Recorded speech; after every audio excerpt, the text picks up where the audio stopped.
आज स्टूडेंट हम सब यूनिट 4 के नेक्स्ट वीडियो में जो कि डीसी मशीन चैप्टर से है उस चैप्टर का जो नेक्स्ट टॉपिक है आपका टाइप्स ऑफ डीसी मशीन उसके बारे में डिस्कस करेंगे। तो type of DC machine basically दो टाइप के होते हैं, एक सेपरेटली एक्साइटेड डीसी मशीन, एक होता है सेल्फ एक्साइटेड डीसी मशीन। जहाँ पे आपको यहाँ नोट्स में दिख नहीं रहा है तो पर हम सेपरेटली एक्साइटेड डीसी मशीन और सेल्फ एक्साइटेड डीसी मशीन के बारे में डिस्कस करेंगे कि सेपरेटली एक्साइटेड डीसी मशीन क्या होता है, सेल्फ एक्साइटेड डीसी मशीन क्या होता है। ठीक, तो बेसिकली दो टाइप के होते हैं। फिर फर्दर क्या होता है, सेल्फ एक्साइटेड डीसी मशीन के अंदर हमारा 3 कैटेगरी होता है, जिसमें से आपका पहला होता है सीरीज वाउंड डीसी मशीन, दूसरा होता है शंट वाउंड डीसी मशीन और तीसरा होता है कंपाउंड वाउंड डीसी मशीन। तो इस तरीके से आपको ये समझना है कि जो सीरीज वाउंड डीसी मशीन है, शंट वाउंड डीसी मशीन है और कंपाउंड वाउंड डीसी मशीन है, ये तीनों ही सेल्फ एक्साइटेड डीसी मशीन के पार्ट हैं। ठीक, और हमने आपको बताया था एक मशीन आपको दो तरीके से रोल प्ले करेगा, या तो एज ए जनरेटर या तो एज ए मोटर की तरह। तो इस चीज़ पर ध्यान देना, यानी कि अगर हम DC separately excited DC machine series wound DC machine के बारे में पढ़ेंगे तो series wound DC generator, series wound DC motor दोनों के बारे में डिस्कस करेंगे। तो हमने आपको बताया था कि जो डीसी मशीन होता है उसमें बेसिकली दो वाइंडिंग होती हैं, एक होता है आर्मेचर वाइंडिंग, होता है फील्ड वाइंडिंग। तो फील्ड वाइंडिंग और आर्मेचर वाइंडिंग का रोल भी आपको बताया था। फील्ड वाइंडिंग क्या करता है, डीसी मशीन को मेन मैग्नेटिक फील्ड प्रोवाइड करता है, और आर्मेचर वाइंडिंग क्या करता है, आर्मेचर वाइंडिंग के थ्रू ही वोल्टेज इंड्यूस होता है। ये दोनों का निर्भर होता है। तो जैसा कि नाम से ही क्लियर हो रहा है, पहला टाइप मैंने बताया कि जो बेसिकली कैटेगराइज वो दो टाइप में, सेपरेटली एक्साइटेड डीसी मशीन और सेल्फ एक्साइटेड डीसी मशीन। और उसके अंदर फर्दर कैटेगराइज है सेल्फ एक्साइटेड के अंदर सीरीज वाउंड, शंट वाउंड और कंपाउंड। तो जैसा कि आपको नाम से क्लियर होना चाहिए कि सेपरेटली एक्साइटेड डीसी मशीन और सेल्फ एक्साइटेड। तो सेपरेटली एक्साइटेड डीसी मशीन के बारे में डिस्कस करेंगे। तो सेपरेटली एक्साइटेड डीसी मशीन उस मशीन को कहते हैं जहाँ पे हम लोग फील्ड वाइंडिंग और आर्मेचर वाइंडिंग को दो अलग अलग सेपरेट डीसी सोर्स से एनर्जाइज करते हैं। उस टाइप की मशीन को हम लोग सेपरेटली एक्साइटेड डीसी मशीन कहते हैं। समझ में क्या बताया जा रहा है, जब हम लोग डीसी मशीन के फील्ड वाइंडिंग को और डीसी मशीन के आर्मेचर वाइंडिंग को दो सेपरेट डीसी सोर्स से एक्साइट करते हैं तो उसे हम लोग सेपरेटली एक्साइटेड डीसी मशीन कहते हैं। देखिए यहाँ लिखा क्या हुआ है, a machine in which field winding and armature winding are excited bye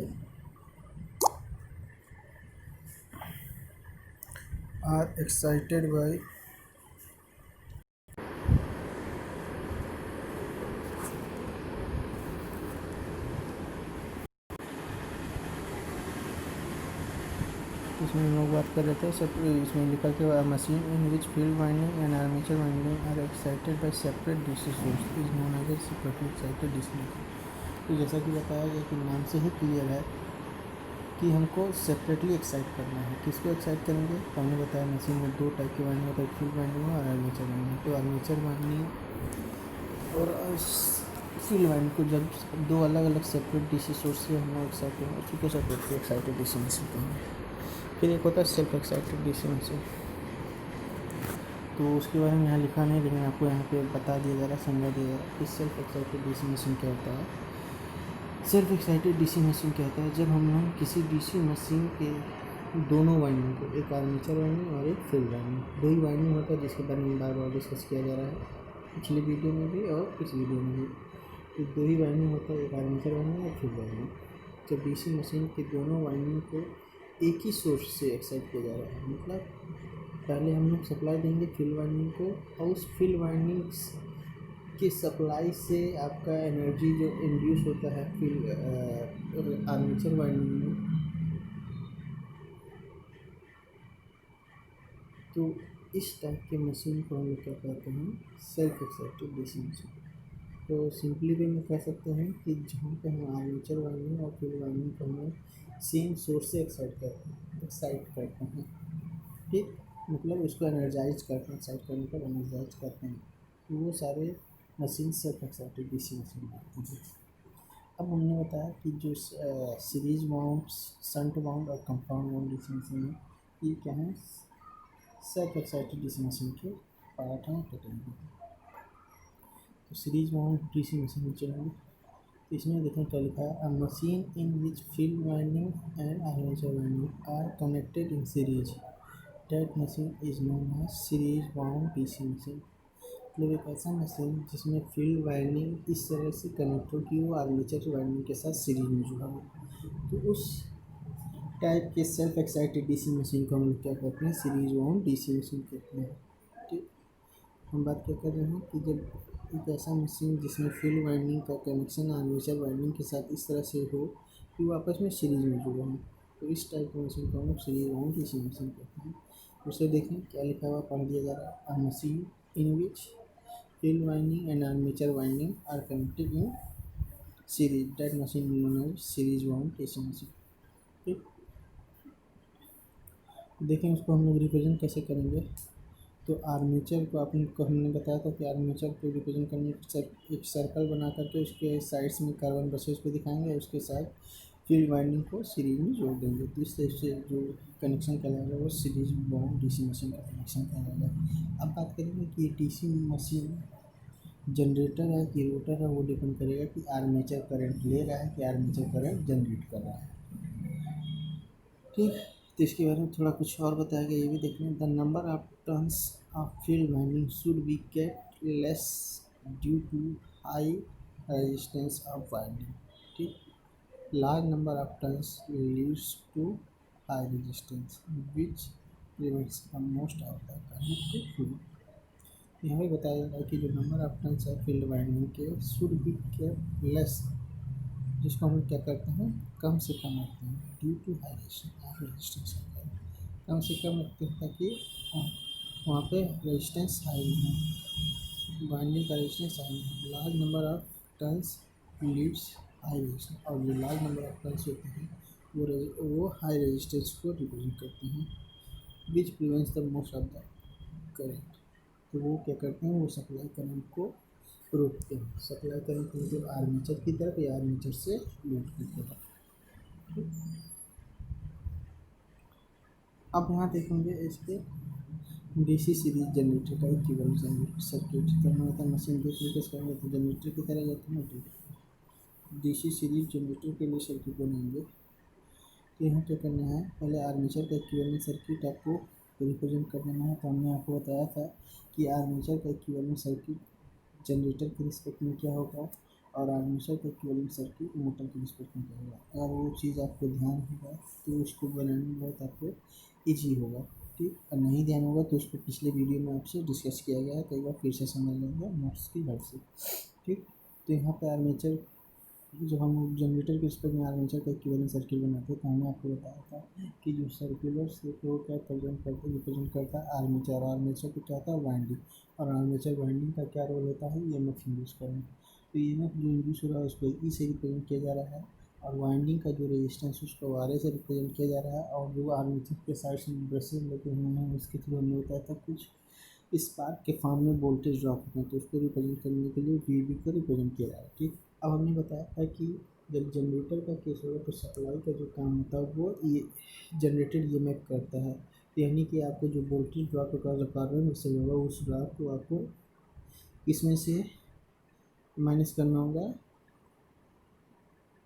induce EMF में से। तो हम लोग जो कार्बन बेसिस आपका जो कार्बन बेसिस वोल्टेज ड्रॉप होगा, तो कार्बन बेसिस के जो बैटरी प्लेट्स हैं उसको इस तरह से हमको अरेंज करना होगा कि वो ये रिप्रेजेंट करें कि इंड्यूस ईएमएफ से वो वोल्टेज ड्रॉप माइनस में, मतलब वो वोल्टेज ड्रॉप माइनस में होगा। तो जो हम लोग जनरेटर का केस है, तो जनरेटर के केस में करंट का डायरेक्शन क्या होगा, अप साइड में, और अप साइड में जब होगा तो जो सेकंड यानी कि यानी कि अप साइड में चलेंगे तो हमको इस तरह से प्लेट का अरेंजमेंट करना होगा कि वीवी का जो सेकंड प्लेट वो नेगेटिव है। इस तरह से अरेंजमेंट करते हुए जब हम बनाएंगे तो वीवी के सेकंड प्लेट को नेगेटिव बनाने के लिए नेगेटिव प्लेट हम ऊपर रखेंगे और पॉजिटिव प्लेट नीचे रखेंगे। फिर आगे क्या लिखा हुआ, आर एस। तो आर एस सी किसका सिंबल है, सीरीज फील्ड वाइंडिंग का रेजिस्टेंस है, ठीक। एस ई का मतलब सीरीज और आर का मतलब रेजिस्टेंस, तो उसको पढ़ेंगे series field winding resistance, R S C को पढ़ेंगे सीरीज फील्ड वाइंडिंग रेजिस्टेंस। अब हम बात करेंगे कि आर्मेचर वाइंडिंग का रेजिस्टेंस और सीरीज फील्ड वाइंडिंग का रेजिस्टेंस क्या है, सीरीज में है, क्योंकि हम पढ़ रहे हैं सीरीज वाउंड डिसजंक्शन, और आपको बताया गया इसका फील्ड वाइंड में इस तरह से जुड़ा हो कि आर्मेचर के साथ सीरीज में, तो वो सीरीज वाउंड डिसजंक्शन, यानी कि आपका आर्मेचर का रेजिस्टेंस और सीरीज फील्ड वाइंडिंग का रेजिस्टेंस सीरीज है। तो आर्मेचर के थ्रू फ्लो करने वाला करंट आई ए, जिसको आर्मेचर करंट आई ए कहते हैं, और सीरीज फील्ड वाइंडिंग के थ्रू फ्लो करने वाला करंट आई एस सी, जिसको हम सीरीज फील्ड वाइंडिंग करंट कहते हैं, और सप्लाई टर्मिनल फ्लो करने वाला करंट, ठीक, आई एल, जिसको हम लोड करंट या लाइन करंट कहते हैं। लोड करंट किसके रिस्पेक्ट में कहते हैं, लोड करंट हम जनरेटर के रिस्पेक्ट में कहते हैं, लाइन करंट किसके रिस्पेक्ट में कहते हैं, हम मोटर के रिस्पेक्ट में कहते हैं, ठीक। तो ये तीनों आपस में क्या होंगे, इक्वल है, क्योंकि हम सीरीज पढ़ रहे हैं। सीरीज में आपको बताया गया कि सीरीज की पहचान में है क्योंकि करंट की वैल्यू सेम होगी यहाँ पे, इसलिए हम नीचे लिखा गया है कि I S C equal to I A equal to I L. तो field winding is equal to magnetic field समझने के लिए नोट्स में लिखा गया। फिर अब हम जब वोल्टेज इक्वेशन लिखना होगा तो हमको वोल्टेज इक्वेशन में हमें बताया कि जनरेटर के लिए जब वोल्टेज इक्वेशन लिखेंगे तो सारे ड्रॉप कहाँ से माइनस होंगे, इंड्यूस वोल्टेज से। तो जब सारे वोल्टेज ड्रॉप इंड्यूस वोल्टेज से माइनस होंगे तो वी इज इक्वल टू क्या हो जाएगा, E minus I A into bracket में R A plus R S C, ठीक, क्योंकि आर ए और आर एस सी आपके सीरीज में रेजिस्टेंस जुड़ते हैं, तो आई ए ब्रैकेट में R A plus R S C और माइनस वी वी। तो इस इक्वेशन को क्या कहा जाता है, voltage equation for DC series generator, ठीक। यहाँ पे फिर आपको सिंबल बताया गया है, एस सी क्या है, series field winding current, R S C क्या है, series field winding resistance, I L क्या है, लोड करंट है, ठीक। अब हम पढ़ेंगे डीसी मोटर के इक्विवेलेंट सर्किट। जब डीसी मोटर को इक्विवेलेंट सर्किट बनाने से पहले फिर हम अब बात करेंगे कि जो सर्कुलर शेप था उसको हम किस में रिप्रेजेंट करेंगे, डीसी मोटर के आर्मेचर, डीसी मोटर के जो आर्मेचर इक्विवेलेंट है उसमें रिप्रेजेंट करेंगे, ठीक। तो जब उसमें रिप्रेजेंट करेंगे तो हमें क्या होता है, आर्मेचर करंट क्या है, आर्मेचर वाइंडिंग, और उससे वाइंडिंग में फिर से क्या होता है, वोल्टेज और उसमें वाइंडिंग का रिएक्शन से आ रहा होता है, ठीक। अब जो कार्बन वोल्टेज ड्रॉप करके कार्बन में से है, तो वो जो ड्रॉप होगा अब रिप्रेजेंट क्या होगा कि अब आर्मेचर क्या होगा कि आर्मेचर मोटर की जगह वो काम करेगा, तो वो करंट जनरेट नहीं करेगा जबकि करंट वो लेगा। तो यानी कि जब करंट लेगा तो सप्लाई का काम कौन करेगा, वो टर्मिनल वोल्टेज वी, जो सप्लाई वोल्टेज है टर्मिनल वोल्टेज वी कराएगा, ठीक।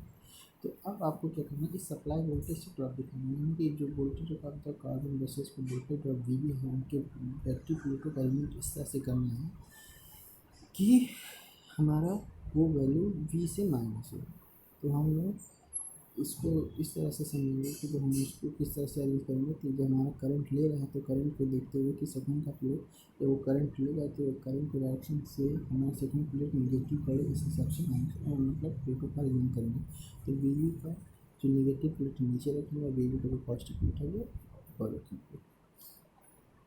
तो इस तरह से हमारा इक्विवेलेंट सर्किट तैयार हो जाएगा डीसी सीरीज मोटर का। तो अब जब हम वोल्टेज इक्वेशन लिखेंगे इस डीसी सीरीज मोटर के लिए, तो डीसी सीरीज जनरेटर हो या मोटर हो, तो जो करंट का रिलेशन होगा वो सेम है, क्योंकि मोटर हो या जनरेटर हो, एक केस में जनरेटर एक करंट का डायरेक्शन बाहर की तरफ है, जनरेटर के केस में, मोटर के केस में करंट का डायरेक्शन अंदर की तरफ है, लेकिन जो करंट में रिलेशन है वो सेम होगा, क्योंकि क्यों सेम होगा, क्योंकि ये सीरीज है। सीरीज में आपको बताया करंट की वैल्यू सेम, यानी कि यहाँ भी आई ए बराबर आई एल बराबर आई एस सी होगा, ठीक, जिसको लिखा नहीं गया क्योंकि ऊपर आपको एक बार बता दिया गया है। अब बात करेंगे वोल्टेज इक्वेशन के बारे में।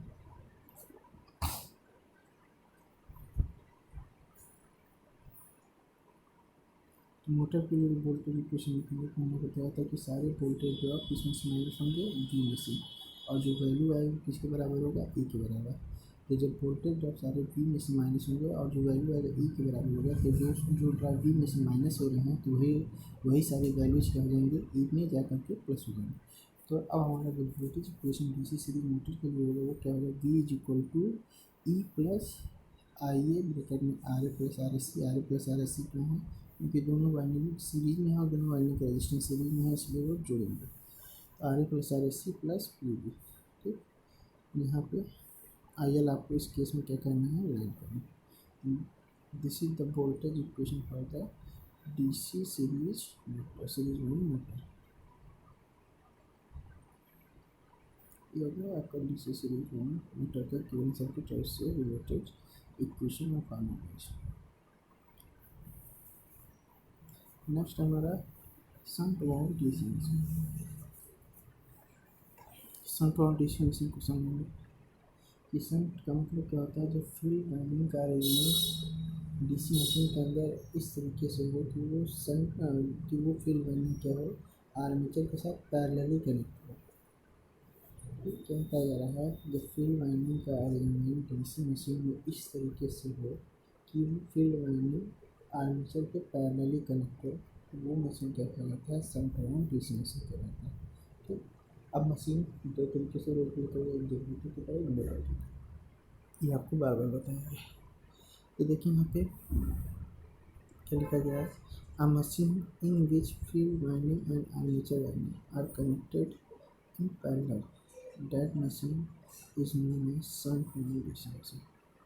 बताया जा रहा है, एक मशीन जिसमें फील्ड वाइंडिंग और armature winding are connected in parallel, field winding और आर्मेचर वाइंडिंग किस तरह से कनेक्ट आपस में पैरेलली कनेक्टेड, तो उस मशीन को क्या कहते हैं, शंट वाउंड DC मशीन कहते हैं। ठीक, तो इसका कनेक्शन डायग्राम समझेंगे क्या किया गया है।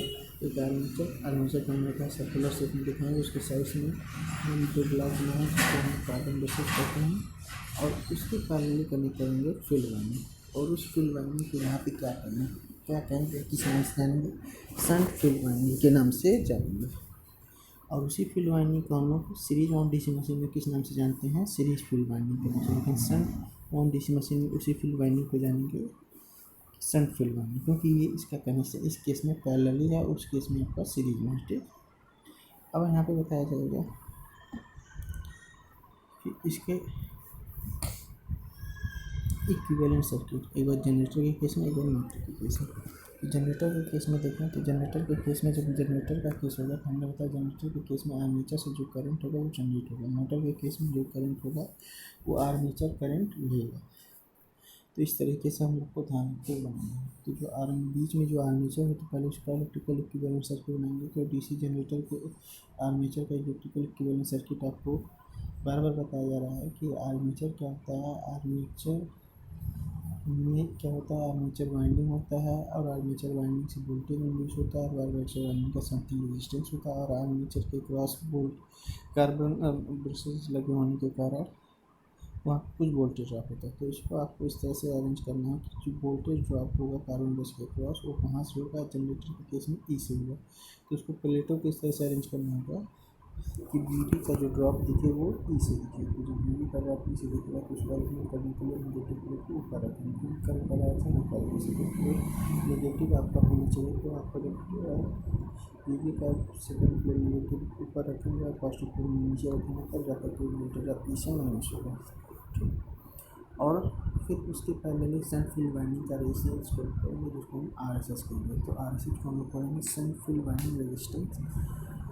बाकी पुरानी चीज़ें हैं, इक्विवेलेंट कहते हैं, RA को आर्मेचर करंट रेजिस्टेंस कहते हैं, IA को आर्मेचर करंट कहते हैं, और IL को लोड करंट जनरेटर के केस में, और IL को लाइन करंट मोटर के केस में। अब फील्ड वाइंडिंग की तरफ जाने वाले करंट को इस बार नोट करेंगे हम ISS से, जिसको कहेंगे shunt field winding current. SS का मतलब शंट, I का मतलब करंट, तो इसको पढ़ेंगे शंट फील्ड वाइंडिंग करंट। ठीक, इसको हम पढ़ेंगे shunt field winding current. Shunt field winding current. अब समझेंगे कि इस केस में क्या है कि जब जनरेटर के केस में हमने बताया जो आर्मेचर से क्या होता है, करंट जनरेट होता है। तो जब आर्मेचर से करंट जनरेट होगा तो ऊपर वाला जो मिड पॉइंट है वहाँ पे जाकर के करंट दो पार्ट में डिवाइड हो जाएगा। एक शंट फील्ड वाइंडिंग में चला जाएगा, जिसको हम ISS कह रहे हैं, या शंट फील्ड वाइंडिंग करंट कह रहे हैं, और एक आपका आई लोड की तरफ चला जाएगा, जिसको हम लोड करंट IL कहते हैं। तो यहाँ पे जो टर्मिनल बना हुआ है, जिसमें हम सप्लाई वोल्टेज V लिखे हैं, वोल्टेज V को सप्लाई किए हैं, तो ये जो वोल्टेज V है ये सप्लाई मशीन के लिए नहीं, ये सप्लाई किसके लिए है, जो उसके आगे हम लोड लगाएंगे। ठीक, तो लोड हमने बताया कि लोड कुछ भी हो सकता है, तो उस लोड में जाने वाले करंट को हम लोग लोड करंट आई है। तो ये ओपन नहीं, एक्चुअल में यहाँ जनरेटर के केस में कुछ ना कुछ लोड होगा। तो बस यहाँ पे हम आपको समझाया जा रहा है कि कुछ आपको यहाँ पे जो वोल्टेज मिलेगा वो टर्मिनल वोल्टेज भी वो सप्लाई का काम करेगा इस लोड के लिए। तो अब आपको यहाँ जो समझाएगा कि आई ए करंट डिवाइड हो गया इस बीच वाले मिड पॉइंट पे। तो यहाँ से हम देख के लिखेंगे कि आई ए बराबर I S S plus I L के सी एल लगा करके। ठीक, अब टर्मिनल के साइड में मिलने वाला वोल्टेज जो बी होगा वो क्या होगा, आर्मेचर के क्रॉस भी होगा और सन फील्ड वाइंडिंग रेजिस्टेंस के क्रॉस भी होगा, क्योंकि पैरेलल में आपका बताया गया वोल्टेज सेम होता है। तो पैरेलल में जब वोल्टेज सेम होगा तो वी आर्मेचर के क्रॉस भी होगा, सन फील्ड वाइंडिंग के क्रॉस भी होगा। ठीक, तो इस तरीके से जब हमको किसी वाइंडिंग जब किसी बात का रेजिस्टेंस पता हो और उसके क्रॉस का वोल्टेज पता हो तो उस पाथ में फ्लो वाले करंट उस पाथ में फ्लो करने वाले करंट का भी कैलकुलेशन कर सकते हैं हम ओम्स लॉ से। तो कहने का मतलब ये है कि जो सन फील्ड वाइंडिंग रेजिस्टेंस आरएसएस में जो करंट फ्लो कर रहा है जिसको हम आईएसएस कह रहे हैं उसका कैलकुलेशन हम कर सकते हैं बी अपॉन आरएसएस का यूज़ करते हैं। ठीक, नेक्स्ट स्टेप में हम क्या करेंगे कि वोल्टेज इक्वेशन लिखते हैं। तो वोल्टेज इक्वेशन लिखने के लिए हमारा जो सर्किट दिख रहा है तो वी को एज ए सोर्स मानते हुए हम लोग क्या करेंगे, थोड़ा पॉइंट डायरेक्शन में केवीएल लगा देंगे। ठीक, सर्किट के सेकंड पार्ट में जब केवीएल लगा देंगे तो क्या हो जाएगा, और आपको बताया होगा कि जनरेटर के केस में सारे ड्राइव किसी कॉम्बिनेशन में पीक से केवीएल लगा करके भी हो जाएगा और आपके को कैंसिल किया हो जाएगा। और सिंपली लिख सकते हैं कि V equal to E minus I A R N minus P. ठीक, तो हम आएंगे डीसी शंट मोटर के केस में। तो डीसी शंट मोटर के केस में आपको ये जानना है कि जो आपको आर्मेचर का इक्विवेलेंट सर्किट बनाना है वो मोटर केस पे बनाना है, यानी कि डीसी मोटर के आर्मेचर का इक्विवेलेंट सर्किट बनाना है। तो इसमें होना क्या है कि जो बीवी का प्लेट है वो प्लस जाएंगे, क्योंकि अब आपको जो ड्रॉप बीवी का जो ड्रॉप है माइनस करने किसमें से सप्लाई वोल्टेज मिल सके, क्योंकि अब आर्मेचर सप्लाई लेगा तो जो बी है यहाँ पे वो अब वो सप्लाई का काम करेगा मशीन के लिए, और जनरेटर के केस में जो भी है वो सप्लाई का काम करेगा यूनिट के लिए।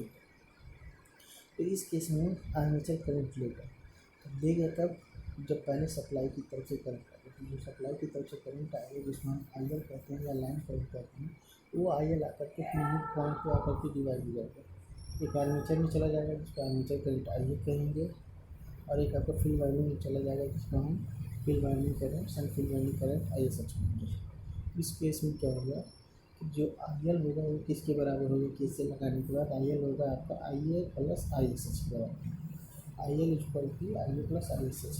ठीक, तो इस तरीके से हमको क्या करना है कि जो आई ए होगा वो किसके बराबर हो जाएगा, I L minus I S H. तो हमको समझना है कि डीसी शंट जनरेटर के केस में आई ए की value I L plus I S H है, लेकिन डीसी शंट मोटर के केस में आई ए की value I L minus I S H है। ठीक, अब फिर बात करेंगे इसके वोल्टेज इक्वेशन के बारे में। वोल्टेज इक्वेशन अब आपको बताया था कि जब मोटर के लिए हम वोल्टेज इक्वेशन लिखेंगे तो सारे जो ड्रॉप हैं वो सप्लाई वोल्टेज वी में से माइनस होंगे, क्योंकि मशीन के लिए अब सप्लाई का काम कर रहा है तो ये सप्लाई वोल्टेज कैप्टर की। तो जब उसमें हम माइनस करेंगे सारे ड्रॉप तो जो वैल्यू आएगा किसके बराबर होगा, back E M F E के बराबर आएगा। ठीक, तो जब हमारा जो सारे ड्रॉप वी से माइनस हो गया वो वैल्यू अगर ई के बराबर हो गया तो ई के साइड में जो वैल्यू वी के साइड में जो वैल्यू माइनस में हो रहा है वो वैल्यू ई के साइड में जाकर के प्लस में हो रही है। तो वोल्टेज इक्वेशन इस केस में क्या लिखना है, V equal to E plus I A R A plus P. मान लीजिए आपको ये कंसेप्ट मिल जाए तो आपको क्या करना है, जो आपका इक्विवेलेंट सर्किट दिख रहा है उसके राइट हैंड साइड में वाले पार्ट में, उसके राइट हैंड साइड वाले पार्ट में या सेक्शन में वी को एज ए सोर्स मानते हुए हम लोग क्या कर लेंगे, केवीएल लगाना है। ये केवीएल लगा के हम वी की इक्वल वैल्यू लिखेंगे तो हमारा इतने के बराबर आएगा, V equal to E plus I R A plus P V. तो ये हो गया डीसी शंट मोटर के बारे में। नेक्स्ट आपका DC compound wound DC machine. तो कंपाउंड वाउंड डीसी मशीन में पहले बात करेंगे कंपाउंड का मतलब होता है मिक्सचर या मिश्रण। ठीक, तो अब यहाँ पे ये समझना है कि मिश्रण और मिक्सचर किसका करना है। तो जब हम किसी डीसी मशीन में सीरीज फील्ड वाइंडिंग का भी यूज करें और सन फील्ड वाइंडिंग का भी यूज करें। ठीक, तो इस तरीके से जो आपका मशीन तैयार होता है वो हमारा कंपाउंड वाउंड डीसी मशीन का होता है। या किसी डीसी मशीन में सीरीज फील्ड वाइंडिंग का भी यूज होता है और शंट फील्ड वाइंडिंग का भी यूज होता है। तो उस तरीके से तैयार होने वाली मशीन को कंपाउंड वाउंड डीसी मशीन कहते हैं। ठीक, यहाँ देखेंगे a machine in which series winding and shunt winding are connected together. ठीक, मतलब एक ऐसा डीसी मशीन जिसमें सीरीज फील्ड वाइंडिंग और शंट फील्ड वाइंडिंग दोनों एक साथ कनेक्ट हुई, that machine is known as compound wound DC machine. ठीक, that machine is known as compound wound DC machine. It is categorize in following two types, और इसे following two types में categorize किया गया है। एक कहते हैं शॉर्ट शंट डीसी, एक को कहते हैं short shunt compound wound DC machine, एक को कहते हैं long shunt compound wound DC machine. ठीक, समझेंगे हम लोग क्या कि एक को कहते हैं short shunt compound wound DC machine, एक को कहते हैं long shunt compound wound DC machine. तो जो पहला फिगर बना हुआ है long shunt compound wound DC machine के लिए है। ठीक, उसमें भी एक जनरेटर का केस है और एक मोटर का केस है। तो अब हम लोग पहले समझेंगे लॉन्ग शंट किसको कहेंगे और शॉर्ट शंट किसको कहेंगे। ठीक, जब हम लोग का क्या होता है,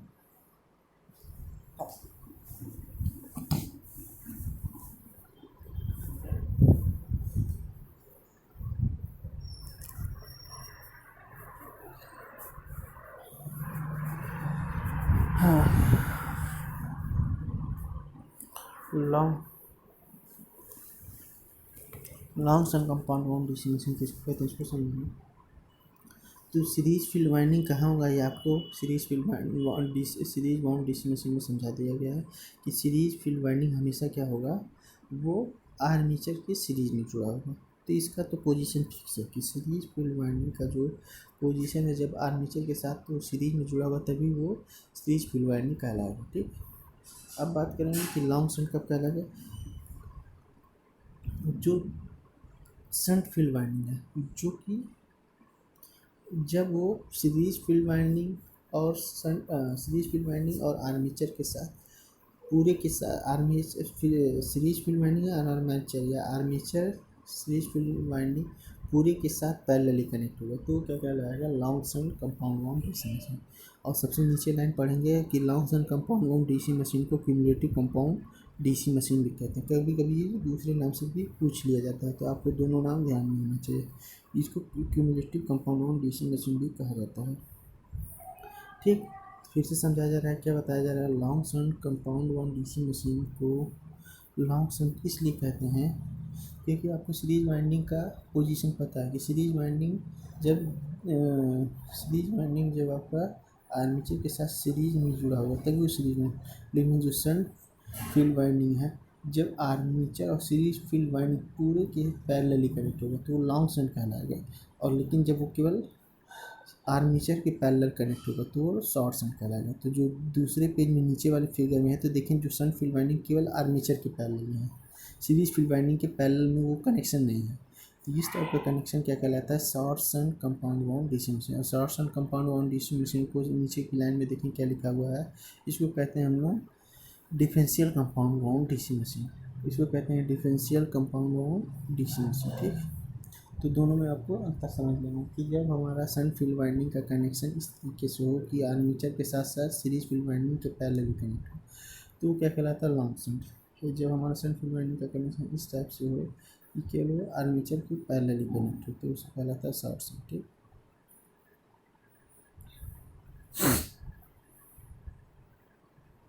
फिर देखें अब जब लॉन्ग शंट का केस होगा तो उसमें जो आई एस एच की वैल्यू आएगा I S H equal to V upon R S H से आएगा, आई ए की जो वैल्यू होगी वो I S H plus I L के बराबर होगा। और जो आपका वी वोल्टेज इक्वेशन होगा वो किसके बराबर होगा, V is equal to E minus I A bracket में R A plus R S C minus V V होगा। ठीक, डीसी जनरेटर के केस में। लेकिन वही जब लॉन्ग शंट डीसी मोटर का केस होगा तो उस केस में आई एल बराबर I A plus I S H होगा, आई एस एच बराबर V upon R S H होगा और V is equal to E plus I A into bracket में R A plus R S C plus V V होगा। अब बात करेंगे जब शॉर्ट शंट का कंपाउंड वाउंड डीसी जनरेटर होगा उस केस में I S C is equal to I L होगा और आई ए बराबर I S H plus I S C लिखें या आई एल लिखें। और वोल्टेज इक्वेशन उस केस में क्या होगा, V is equal to E minus I A R A minus I S C R S C minus V V होगा। ठीक, इसी तरह अगर डी का shorts and compound wound DC motor का केस होगा तो इस केस में क्या होगा, आई आर और आई एस सी बराबर होंगे, जो कि बराबर होगा I S C plus I ए के बराबर। अब वोल्टेज इक्वेशन इसमें क्या होगा, E plus I A R A plus I S C R S C plus B होगा। और फिर से आपको बता दिया जाए longs and compound wound DC machine को cumulative compound wound DC machine कहते हैं और shorts and compound wound DC machine को differential compound wound DC machine कहते हैं। तो थैंक यू। नेक्स्ट वीडियोज में हम लोग पढ़ेंगे EMF equation of DC generator. तो आज के लिए यहीं तक। Thank you very much.